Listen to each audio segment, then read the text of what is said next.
En el Ministerio de Planificación, el Ministerio de Planificación Federal fue allanado hoy por orden del juez Claudio Bonadío en busca de información sobre una causa sobre supuestas dádivas o sobornos en la importación de gas. Según denunciaron diputados macristas, la Policía Metropolitana realizó un allanamiento de requerimiento de información encabezado por el oficial de justicia en la sede de la cartera ubicada en el mismo edificio en el que funciona el Ministerio de Economía. Ante la consulta de los periodistas, el ministro Julio De Vido solo se limitó a declarar: por lo visto hay un plan de allanamientos para todos y todas, parafraseando a la presidente Cristina Fernández. Noticias al instante. Rafecas quedó a cargo de la causa OTESUR. El juez Daniel Rafecas quedó a cargo de la causa OTESUR, en la que se investiga a la presidente Cristina Fernández y su familia por presunto lavado de dinero en sus emprendimientos hoteleros en el sur del país. La Cámara Federal porteña apartó ayer al juez Claudio Bonadío en la causa, al considerar que cometió anomalías y violó las garantías de defensa de los acusados. Noticias al instante.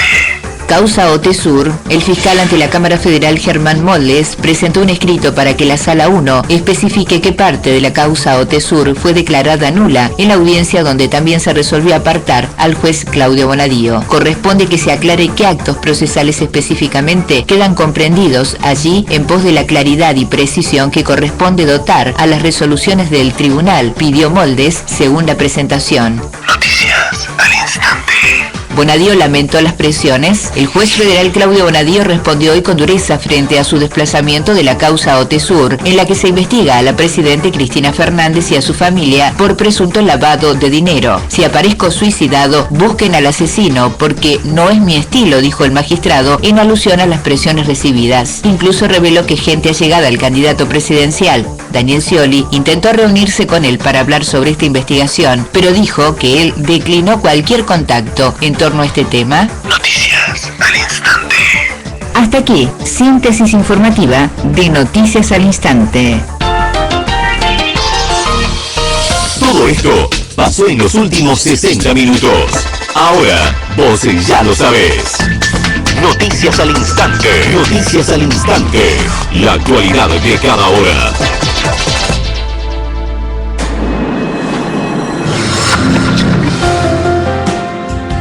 Después del resumen informativo, llega una nueva hora de grandes canciones. Instantes esperados en la frecuencia más escuchada.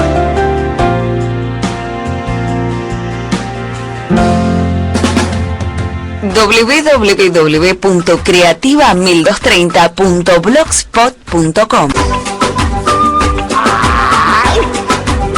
¿Tienes un programa de radio, un diario o revista? ¿O manejas un medio digital? Desde el 1 de junio y hasta el 31 de agosto está abierta la inscripción de medios vecinales para las producciones independientes radiales, gráficas y digitales en la ciudad. Encontrá toda la información que necesitas para registrarte en buenosaires.gov.ar/medios vecinales. Buenos Aires Ciudad. En todo estás vos.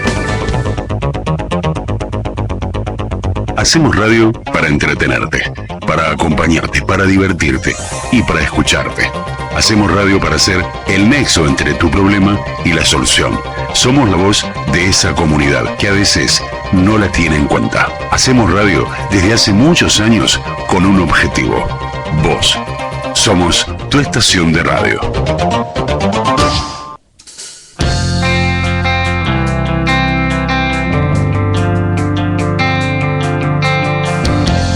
Ordenando papeles. Una nueva propuesta, pero sin tanto orden.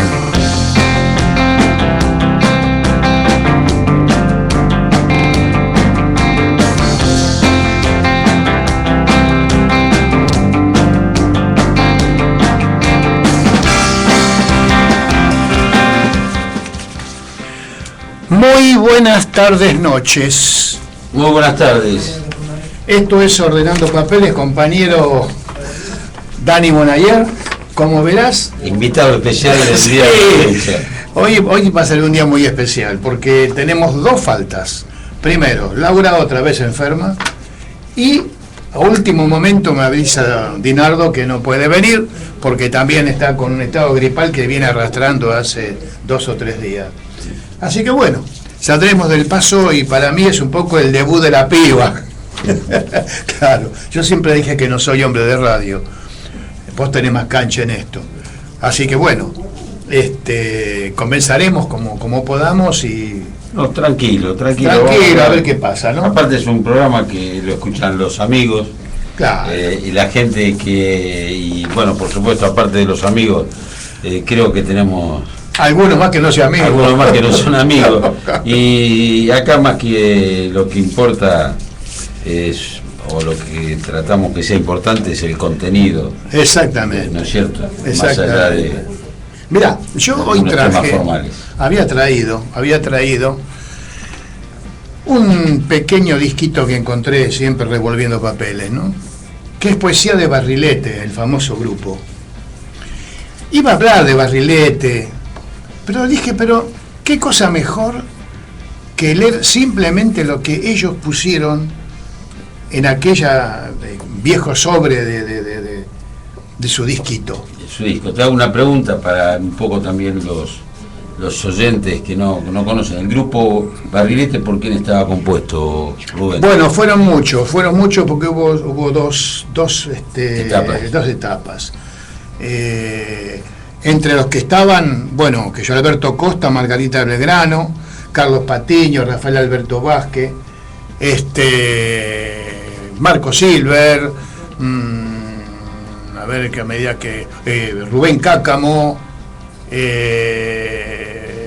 Santoro, que fue el alma mater desaparecido, ¿no? Sí. Del grupo. Y otros que fueron mujeres, Brodsky, una chica Brodsky también ahí tuvo un tiempo, después se fue.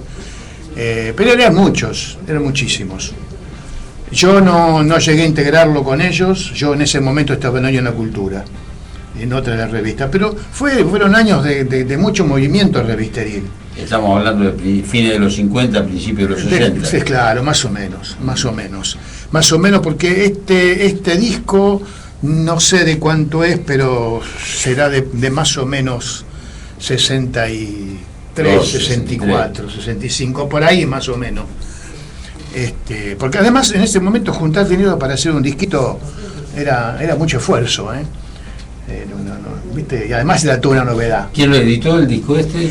El disco lo editó a pulmón, supongo, los propios integrantes, ¿no? Claro, y se vendió así a mano y todo eso. Pero el editor fue Producciones Matus, Oscar Matus, que él tenía, fue marido o esposo de Mercedes Sosa, sí.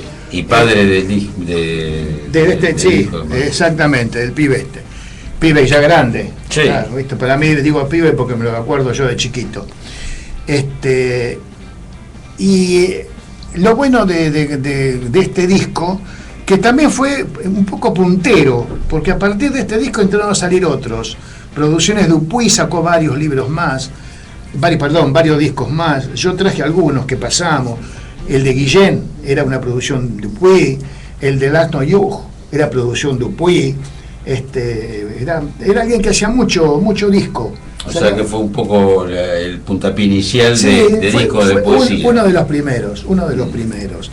Ellos dicen así, por ejemplo, ¿no? Porque se llama Buenos Aires Vuelta y Vuelta. Dice, vuelta y vuelta por eso, porque es un disco. Además tiene dos caras y las dos, aunque de distinta manera, dicen y vuelven a decir lo mismo, su amor por Buenos Aires. Entonces se le da vueltas al asunto y salen los poemas. Y esto de la poesía también tiene sus vueltas, porque no basta con escribirlos, alguien tiene que leerlos, o por lo menos escucharlos. Y entonces, ¿por qué no un disco? Discutámoslo, un poco otra vez, vueltas y vueltas a la idea, hasta que se decide no darlas más, o darles, pero en forma de disco. Por eso de hoy aquí, la poesía de Barrilete, representada por Margarita Belgrano, Alberto Costa, Carlos Patiño y Rafael Alberto Vázquez, en unión con la música de Alberto Núñez Palacio, nos traen Buenos Aires, Vuelta y Vuelta. Así que me gustaría que escucháramos el lado 1, que son 4 poemas. Cuando quieras.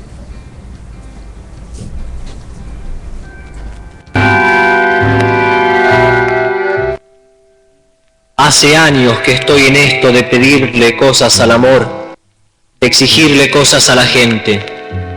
Hace años que busco al verbo que rompa de una vez y para siempre este cerco, esta imposibilidad de soplar y dar vida.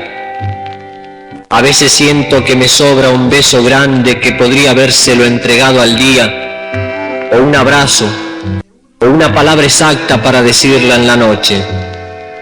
Me faltó el tiempo demasiadas veces, me quedé con demasiadas cosas encima. Por eso estos versos, por eso la poesía.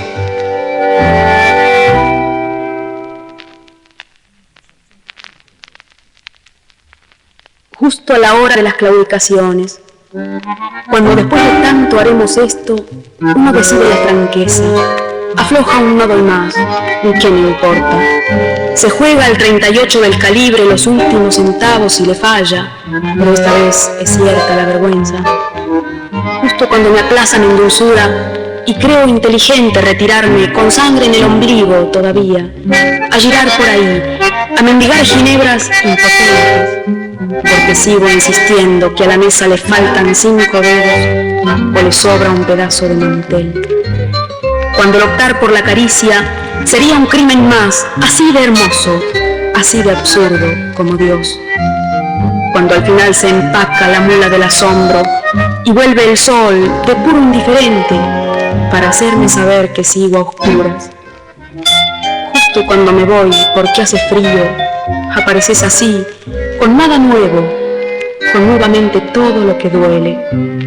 Qué sé yo quién sos vos, pero dijiste, quédate un rato más, y me desordenaste el desamparo. A lo mejor jugando, ¿quién te dice? Jugando un caramelo a negro, a colorado, yo fui la mina triste de los tangos, que lloró despacito, sonriendo, para que no te dieras cuenta.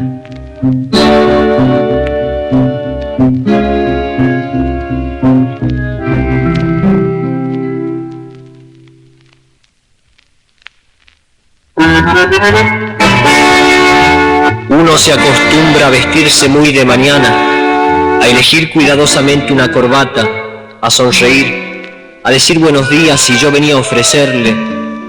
Uno se acostumbra a tantas cosas absurdas y sin embargo cualquier día, desde atrás de un buzón o dando vuelta a la esquina, se nos aparece el amor y sabemos que debería quedarse para siempre y sin embargo nos cuesta acostumbrarnos a cortarle una flor al aire, a pintarle bigotes a la luna y a reírnos con el amor que debería quedarse para siempre.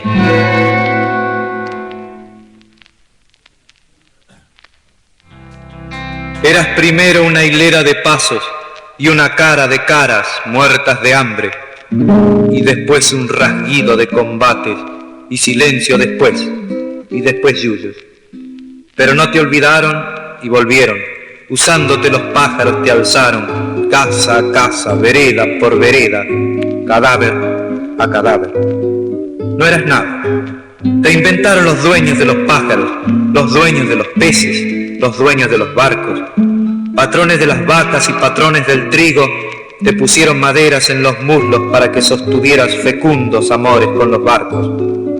Te alambraron con hierros acostados desde el borde del agua hacia el polvo sin fin de los desiertos. Te inventaron, querida, tal como el mago inventa las palomas, y eras el living room, la vidrierita, la gran macana alegre y bien vestida. Por ese entonces mirabas las tropillas con la nariz en alto. Una mañana hallaste convidados de piedra, forjadores del humo, transpirados. Desde esas noches alguien te arrimó tristes ranchos contra tus medianeras, te silbó serenatas de cencerros, te vio tras el tapial, te cerró un ojo y te empezó a cantar con las rodillas. Te durmieron los sueños, bandoneones lejanos, misteriosos. Te esperó largo rato el hombre en los boliches, te esperó inútilmente y arrancó para el centro, hasta tu corazón de terciopelo. Te caminó las calles de mentiras, zapatos puntiagudos, amagando el puñal contra tus dueños para hundirlo después en sus iguales. Y cada noche, solo como un hombre, se mama bien mamao para no pensar en serio, o se inventa mujeres traicioneras, como inventa París para celarte, con cruentos nombres turbios de batalla, pero un solo apellido conocido, Buenos Aires, el tuyo, Buenos Aires, ajena, puta fina, ilustre mantenida de América Latina. Hoy te camino yo, con mis zapatos, hoy van otros, nosotros, por tus calles. Nosotros atrapados entre la contradicción de los iguales y la libertad sexual en Suecia. Nosotros enjaulados entre la promoción publicitaria y la identidad de los contrarios.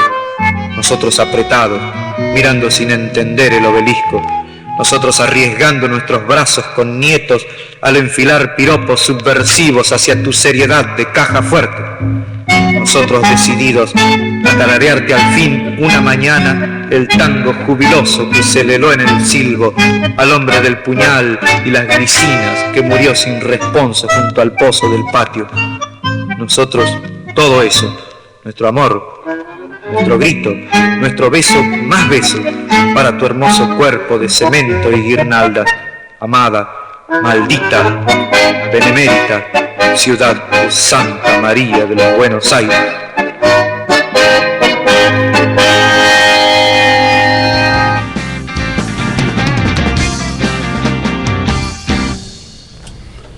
Bueno, hemos acabado de escuchar 4 poemas de este volumen denominado Poesía de Barrilete, del grupo Barrilete. El primer poema fue de Alberto Costa, La explicación. El segundo, Margarita Belgrano, Así en público. Nuevamente Alberto Costa, Ausente sin aviso. Y por último, Carlos Patiño, en esta larga glosa, pero realmente haciendo una historia de Buenos Aires y haciendo también un retrato de ese momento en su poema Buenos Aires por la cabeza. Quisiera o queremos agregar que esta música que estamos escuchando de fondo de los poemas es la música original del disco de Alberto Núñez Palacio, y que fue interpretada nada menos por Núñez Palacio en guitarra, Rodolfo Mederos en bandoneón y Oscar Alén en bajo, ¿no? Un trío bastante pesado. Más que pesado, alto, ¿no? Y bueno, la ilustración de la carátula y la diagramación corrieron a cargo de Oscar Castelo y Héctor Barrios, pero acá estamos viendo que hay una cosa compacta de alta calidad, no solamente en la poesía en sí, sino también en los músicos, en la música y en los músicos que la acompañan. Lo que sucede además que no porque sí dijeron, bueno, grabo yo, grabás vos, no, se reunían, un amplio comité tenían, y decían quién iba a leer de todos. Y ahora que lo escucho después de tanto tiempo, bueno, Alberto Costa dejé de verlo hace añares, también fue un refugiado.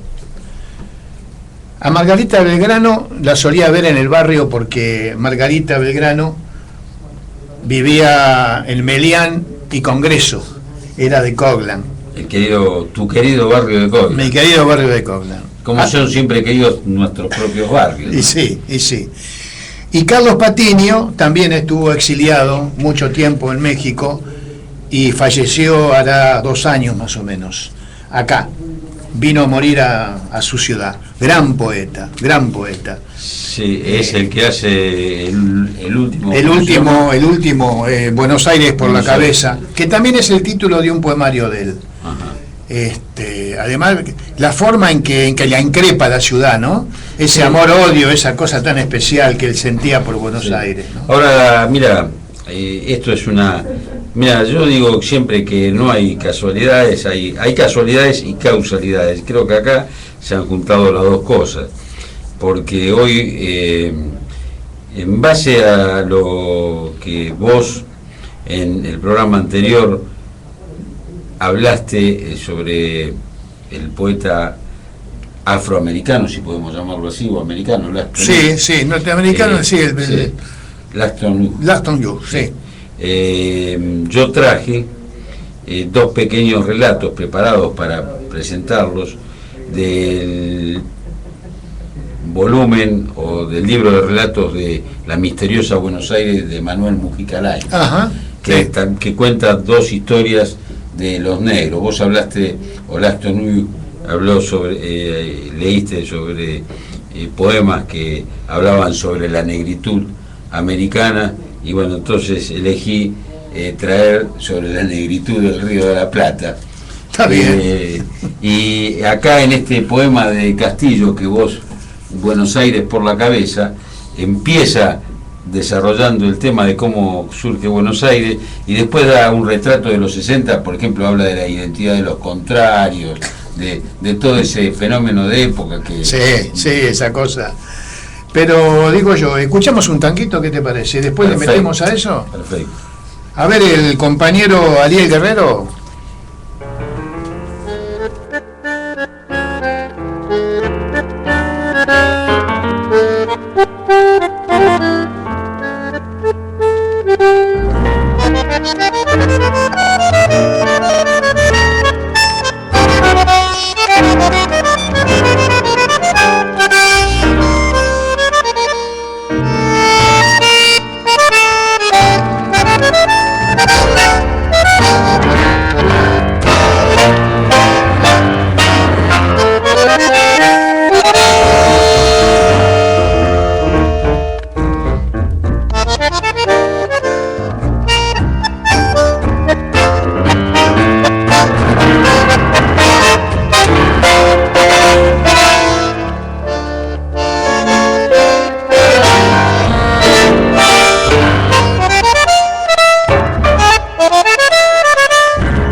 Bueno, acabamos de escuchar Festival de Leopoldo Federico por Julio Pane Trío. Y qué interpretación digo espectacular. yo sí, es espectacular. Te quedas sin palabras. Digo yo una cosa, se me ocurre. ¿Estarán escuchando los dos enfermos que tenemos en este momento? Bueno, ¿O será tanto su gripe que no pueden? Esperemos que sí, ¿no? Y yo creo que deben estar escuchando, tendrían que estar escuchando. Tendrían, ¿no? pero Y bueno. por lo menos hacer un llamado telefónico, Claro. ¿no es cierto? Para por lo menos Entre achis y achis, saludar a la barra. No creo que sea tan calamitoso el estado de salud. Y bueno, Hay que ver si no se fueron de parranda.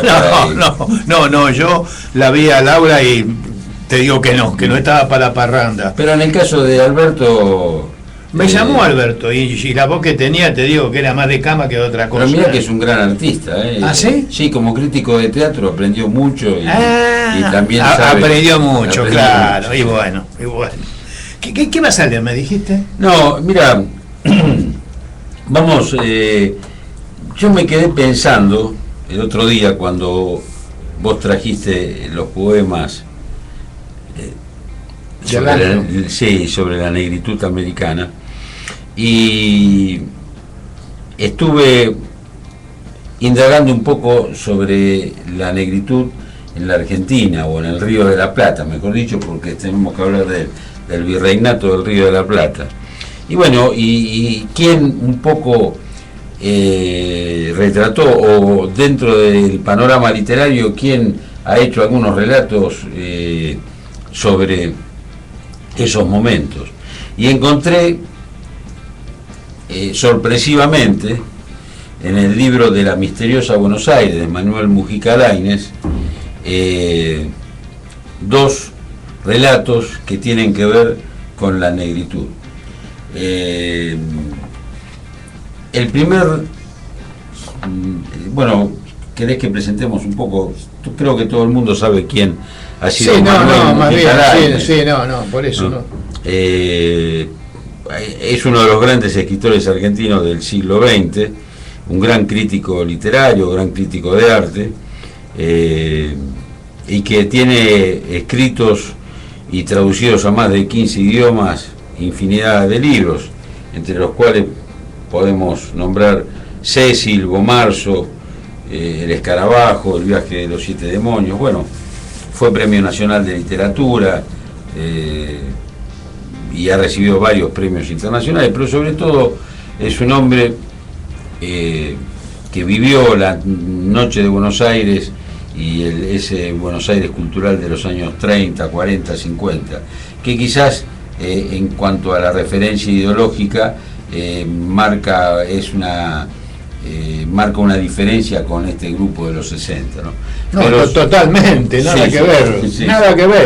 Pero vos fíjate, mira, escribe en La misteriosa Buenos Aires, empieza el primer relato, por supuesto, con los indios, con Pedro de Mendoza, todos sabemos cómo terminó la primera expedición, que fueron prácticamente diezmados y comidos por los indios. Primero se comieron entre ellos, y después, cuando ya fueron derrotados, aparentemente se lo comieron los indios. Pero mirá, después va haciendo un relato sobre diferentes momentos hasta llegar a Dale, léelo, a ver. El primer relato que yo sugiero leer es La pulsera de Cascabeles, y es de 1720.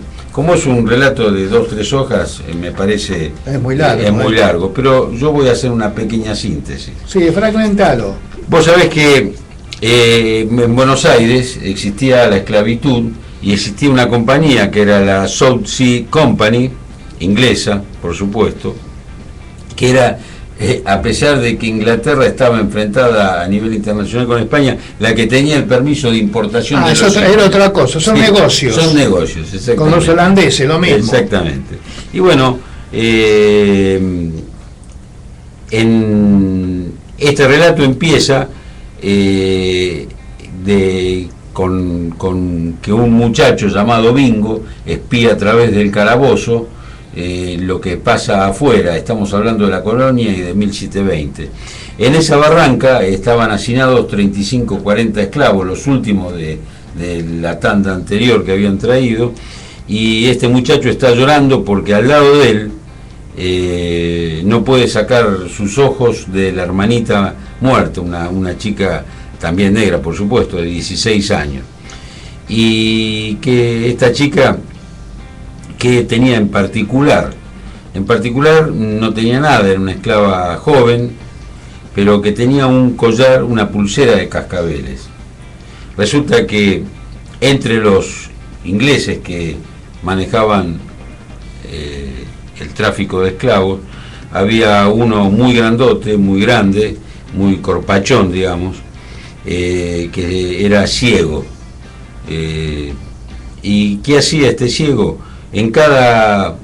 Un hombre mayor también, en cada contingente de mercadería, es decir, de cada contingente humano que llegaba, tanteaba y buscaba alguna mujer joven para, digamos, usarla también para uso carnal, para tener relaciones sexuales, ¿no es cierto? Vos sabés que el esclavo no tenía ningún tipo de derecho, ¿no? Ahí se le podía, si se le ocurría al patrón, le cortaba la cabeza, no tenían, lo usaba como él quería, lo azotaba, lo castigaba, no tenía ningún tipo de derecho. Este inglés, que era que tenía mucha ascendencia sobre el grupo de los ingleses, nunca se equivocaba y siempre elegía una buena mujer, o sea, una linda mujer. Y como era ciego, para poder ubicarla, le ponía en las muñecas una pulsera de cascabeles. También se relata que acá hubo una negra, una esclava, que osó sacarse la pulsera de cascabeles porque, digamos, tenía una repugnancia total por el inglés, y esta negra sufrió la muerte por azotada, ¿no es cierto? Y bueno, el cuento, a todo el grupo de esclavos están siendo diezmados por la peste de Guinea, y muere la chiquilla esta. El hermano le saca la pulsera y se la pone él. Al final del día del trabajo, donde los propios esclavos habían tenido que enterrar a sus compañeros muertos por la peste. Sí, que morían muchos además, y hacinados como venían. Morían mal alimentados. Sí. Además se lo tenían contabilizado, te aviso. Sabían que si tenían que entregar, ponerle 200 esclavos, había que llevar 240, porque se llevaba de 40 y iban a quedar en el camino. Sí, tenían Era mercadería. Era mercadería. Y bueno, entonces al final del día, y después que los esclavos cavaron su propia fosa, o la fosa de sus propios compañeros, en la barranca están hacinados los 40 esclavos últimos de este contingente, entre los cuales está la chica esta muerta y el hermano Bimbo. Entonces, ¿qué hace este hermano? Que realmente siempre hay alguno que se revela y que con el tiempo es el que marca la diferencia de la historia. Se pone la muñeca, se pone en su muñeca el cascabel. La jorca, sí. Entonces, bueno, cuando todos los ingleses se van a tomar a su casa, tenían como una especie de cuartel, ¿no?, al lado de la barranca donde estaban los esclavos. Después de tomar un rato, este esclavista inglés, Rudyard, va a buscar a su esclava sexual, ¿no? Y se encuentra. No se encuentra porque es ciego. Entonces, ¿qué hace? Empieza a moverla, le abre la barraca, abre la puerta, y el Bingo sale de la barranca, y el inglés lo empieza a seguir y le empieza a bailar, lo empieza a demorar en sus anhelos sexuales, y termina llevándolo hacia donde estaba la fosa que habían cavado. Entonces lo hace entrar en la fosa, y una vez que entra en la fosa y que el inglés se desploma porque estaba un poco tomado, y aparte la sorpresa, era ciego el inglés, la sorpresa de haberse caído, agarra una de las palas y le parte la cabeza, y después rápidamente se pone también a enterrarlo literalmente hablando. Es un relato que, a pesar de que lo que hablábamos antes, Rubén, está Manuel Mujica Lainez está en las antípodas de quizá de la generación del 60, demuestra que también tenía su corazón, su sentimentalidad, y que tenía también más allá de su ideología. Yo lo respeto mucho, además, porque me parece un gran escritor. Y no he leído Bomarzo, por ejemplo. Ajá. Y creo que me lo estoy debiendo, porque me parece que vale la pena leerlo. Bomarzo fue una de las obras más traducidas. Fue prohibida por la dictadura militar entonces, que yo no me acuerdo si era Onganía o Lanuse, y trata la historia de una familia, los Orsini, italiana, que tuvieron reyes, papas, condes, condottieri, bueno, tuvieron una familia de prosapia, ¿no es cierto?, del norte de Italia. Y bueno, uno de los últimos de los integrantes de ese momento vive en esos palacios y vive en un jardín idílico que medio pierde un poco la razón. Se hizo una ópera, no me acuerdo en este momento, creo que fue Alberto Ginastera. De Ginastera creo que es eso. Nos falta el operador para eso. Nos falta Dinardo, claro. Esa vez seguro. Que él googlea, digamos. Pero bueno. Bueno, lo cierto es que me la debo. Está bien. Me la debo. Te digo que es un ladrillo, Es un ladrillo. Yo la leí hace... Sí, son dos ladrillos, son dos tomos, yo la leí, bueno, en la edición que yo la leí hace bastantes años. Me acuerdo que en ese momento tenía un amigo que era Augusto Orsini, que después emigró a Italia y que era de esa familia donde hubo, como te decía, reyes, papas, escultores, inclusive anarquistas. El padre de este muchacho, que era escultor, vino a Buenos Aires en 1900, exiliado en el destierro político. Y si vos te acordarás, ahora que te vas a acordar seguro, acordate que había una famosa bomba en el siglo XIX que era la bomba Orsini, que atentaron contra Napoleón. Ah, claro. Y es esa familia. Ah, mira vos. Así que era una panoplia de personas. Exactamente. Había de todo como en botica. Ah, bien. Bueno, escuchamos otro tanguito. Perfecto. Así después pasamos. ¿También del grupo de Pane? Sí. Traje todo Pane. Es una maravilla.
Panetrio.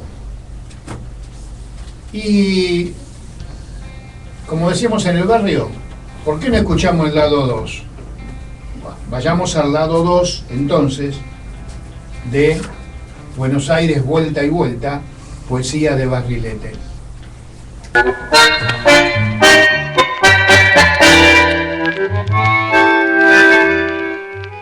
De tango te latía el pulso de ciudad, ciudad y no cualquiera, esta, bajo el disfraz de apuro y de ignorarnos.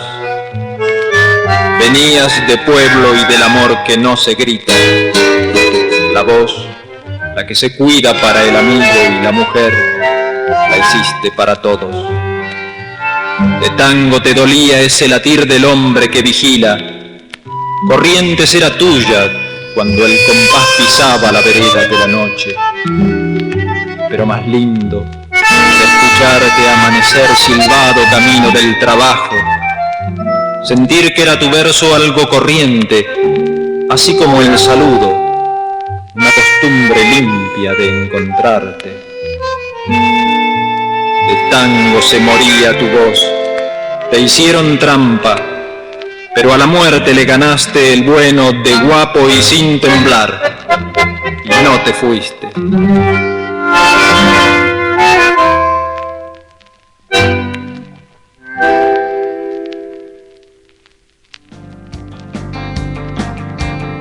A veces, ¿por qué no? Puedo decirlo mansamente. Tapiales con higueras que solo florecían la noche de San Juan, si no había nadie. Si ninguna veleta señalaba gallineros dormidos.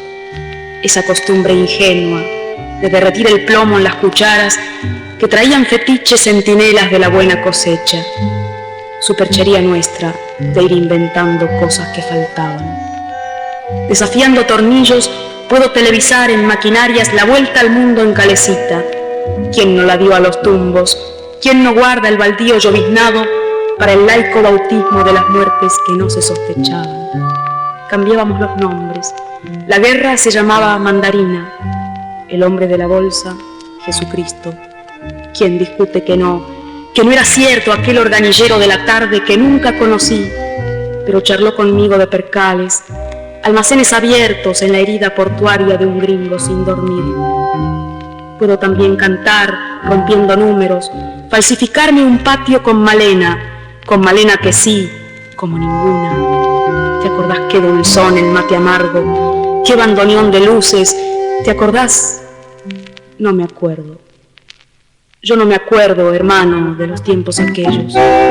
Cuestión de no mentir, o de ser joven, o a lo mejor me acuerdo, aunque no estuve. Lo muy cierto es que ahora, cuando el asfalto sube del talón a la boca, cuando nos entendemos con miradas repartiendo trasnoches, estalla un no va más colectivero para tanta nostalgia inmigratoria, para el libro escolar que nos dio un prócer, para el abecedario de los solos, solos peleando a solos, amando a solos solitariamente, robándole un botón a la alegría. Pero fíjate un poco, che, cómo crecimos, cómo cambió la voz, nuestra esperanza. Ya no hay tinta que alcance, ya en noches sin San Juan y sin higueras, viene un plomo distinto a señalarnos que no sirve el fetiche, que es inútil caber en una estrella, que el pibe lustrabotas, tanto cuero y descalzo, es la ciudad y nos mira.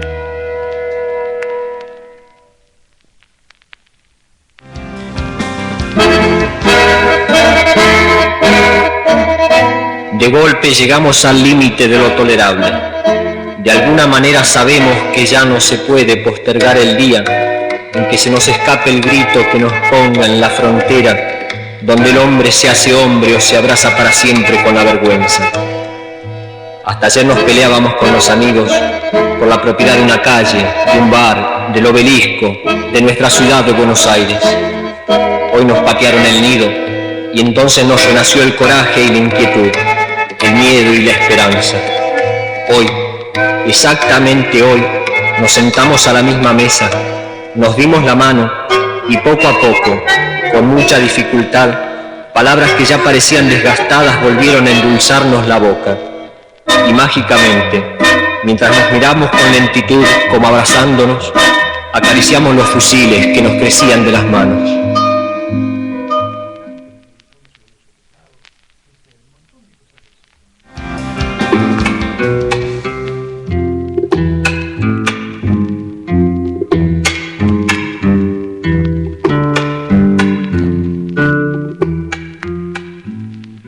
Es duro estar en desacuerdo mientras nos arman el hermoso país donde no estamos, porque de nada sirve.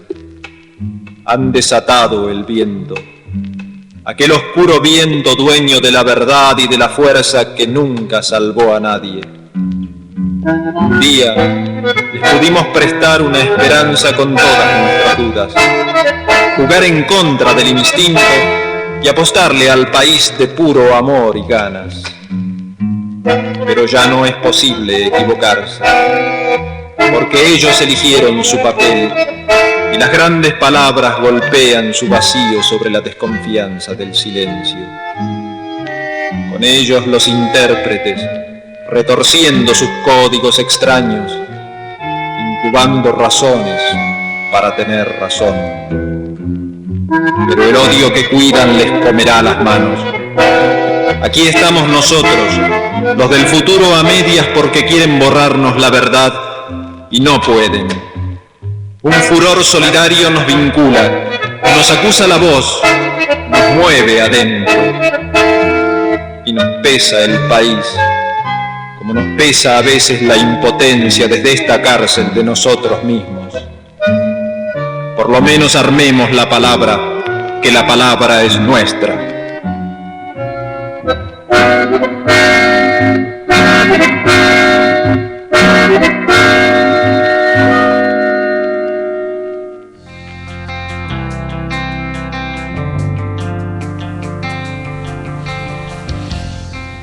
Bueno, escuchamos el lado 2 como yo quería. Me gusta muchísimo este lado 2.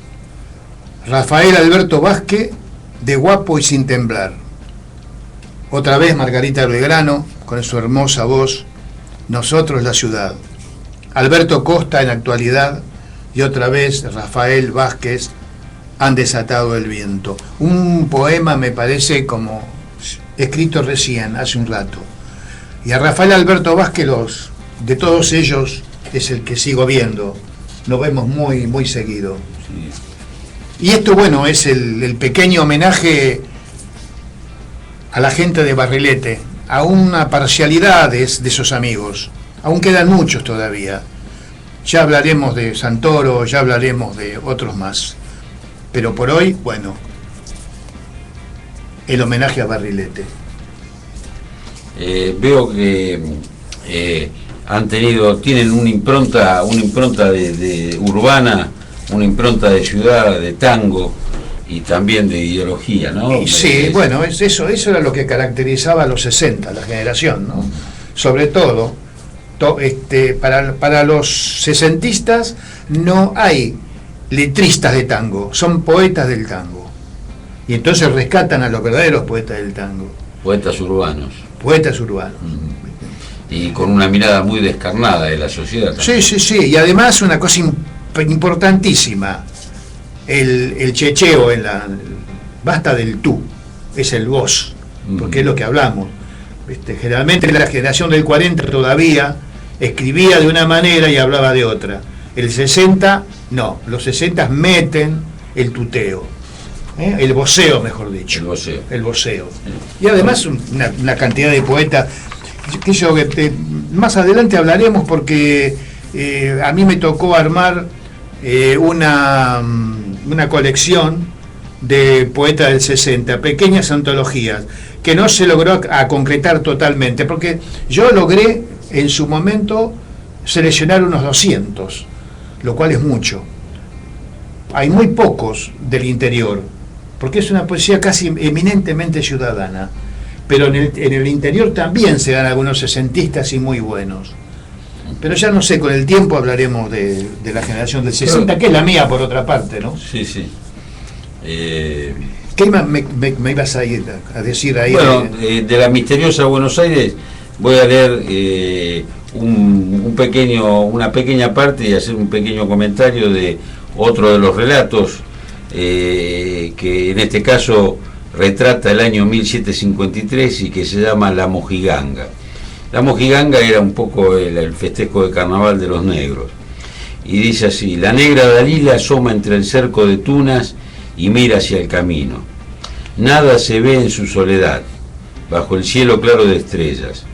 Tiende el oído, pero el desorden de su corazón le impide escuchar. Se aprieta el seno para quietar la angustia. Sus 3 pequeños le tironean la falda. Nada se oye, nada se ve, y el camino se aleja hacia el fondo de la noche entre el canto de los grillos. Muchas horas hace ya que Antón falta de la chocita. Antón es su marido, ¿no? O su compañero.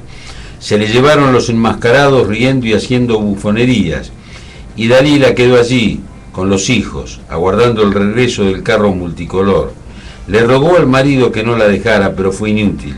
Desde la mañana Antón, el negro, estuvo bebiendo en un rincón y le gritaba: hoy es carnaval, hoy es carnaval. En vano Dalila quiso tranquilizarse. Ha vivido así de zozobra desde que hace 2 meses atrás, los regidores del cabildo compraron a Antón, esclavo ladino, para que el alguacil mayor le instrumentara en los modos de aplicar el tormento. A Antón el cargo le pareció magnífico. Ninguno azotaba como él, ninguno tan robusto, tan eficaz. Dalila le suplicó que no lo hiciera, que no aceptara el cargo. No podrían obligarle a eso, pero Antón no lo entendió así. Creía que la función le destacaba entre los otros negros, que le señalaba una jerarquía de mandatario. Le gustaba el aparato de la solemnidad, la fila de soldados, el empaque del alguacil, la ronda de bobalicones. No pensaba, mientras ejercía su oficio, en el dolor del torturado. Al poco tiempo, Antón, transcurrido el primer mes, empezó a extrañar a los amigos. Ya no le buscaban para ir a la pulpería o para ir a los bailes, las noches de tamboril y de vihuela. Osarían hacerle un lado a él, al más fuerte, al único con quien el alguacil conversaba casi de igual, pero Dalila no quería. El temor la fue royendo por dentro sutilmente a medida que las horas pasaban y se acostaba el sol sobre la llanura y florecían las estrellas pálidas, borrosas, como reflejadas en un espejo antiguo. Su angustia la fue royendo por dentro, su marido no volvía.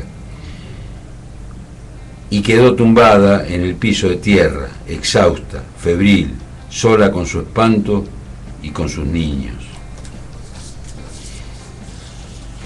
Al fin de la noche, en el medio de la noche, empieza a aparecer a lo lejos en el camino un burro con un disfrazado, y los chicos empiezan a gritar, y ella se vuelve loca, sale corriendo para donde viene el negro y lo ve al negro atado a la mula.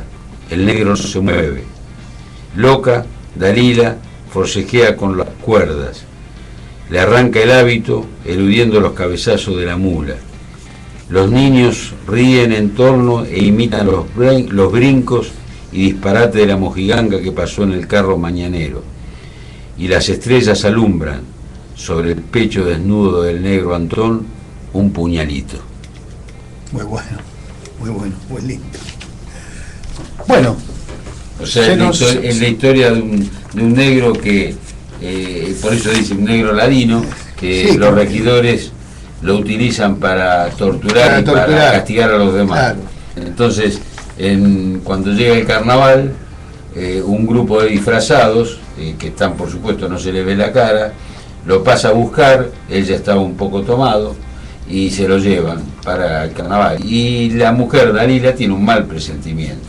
Y bueno, a la noche vuelve el negro atado a la mula, y sí, cuando le saca el disfraz... Ya es un negro muerto prácticamente. Ese está muerto. Bueno, se han tomado revancha. Han hecho justicia. Hemos llegado al final entonces a ver los amigos si nos escucharon, nuestros dos coequiper. ¿Qué les pareció? Si salimos del paso, ¿cómo fue la cosa? Bueno, como siempre auspiciaron este espacio el Café La Poesía de Chile 502, esquina Bolívar, San Telmo, Ecostudios, edición de audio y videos, Ediciones Papeles de Buedo, Marketeame, diseño gráfico, web, publicidad online, www.marketeame.com. La cortina musical pertenece a Lucas Neme, integrante de la banda Perro Planetario. En los controles, Ariel Guerrero. Nuestro correo ordenandopapeles@gmail.com. Y como siempre, esta vez ausentes Laura Martín, Alberto Dinardo, pero Rubén Derlis y su invitado acá, el amigo Daniel Monayer, los invitan a seguir ordenando, aunque sin mucho fanatismo, el próximo viernes a las 19 horas por AM 1230 Radio Creativa, como digo siempre, con piso en Callao 449 Quinto C, Ciudad Autónoma de Buenos Aires. Gracias a todos y hasta el próximo viernes. Hasta el próximo viernes.